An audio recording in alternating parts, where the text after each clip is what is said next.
rằng anh yêu em rất nhiều, nhưng sao anh đi bỏ mặc em chẳng cần suy nghĩ. Em đã có lỗi gì hay tình yêu trong em không như người ta, để yêu anh đi cùng anh đến cuối con đường. Em không gặp anh được nữa, một lần bước qua nhau đau tận tâm can. Em biết bây giờ đây tình yêu không thể đong đầy, nước mắt em rơi vì anh cũng không giữ được. Vì sao hai ta lại như thế, giận dỗi nhau chỉ cho biết đến khi nào tình yêu dần như mất đi, vì không ai nói với nhau điều gì.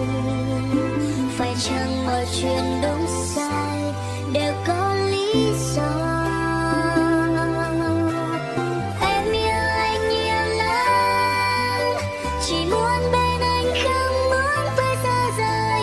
Trong em còn yêu anh nhiều, xa nhau em cũng không hiểu.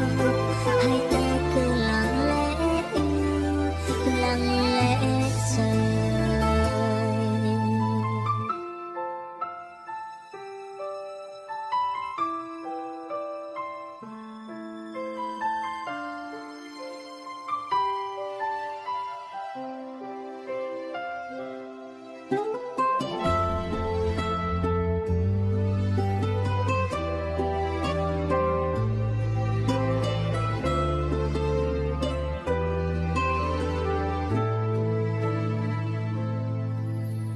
Em không gặp anh được nữa, một lần bước qua nhau đau tận tâm can.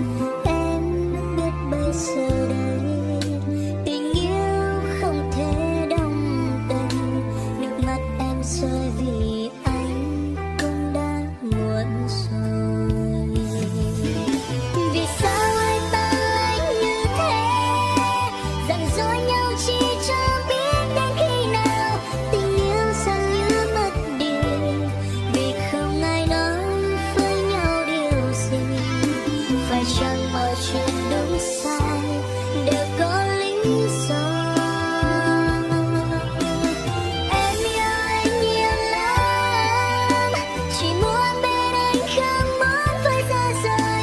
Trong em còn yêu anh nhiều, xa nhau em cũng không nhiều.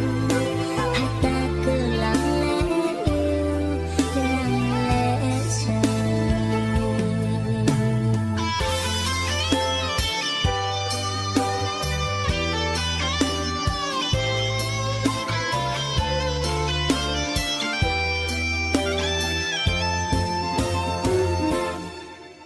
Vì sao hai ta lại như thế, giận dỗi nhau chỉ cho biết đến khi nào tình yêu dần như mất đi, vì không ai nói với nhau điều gì.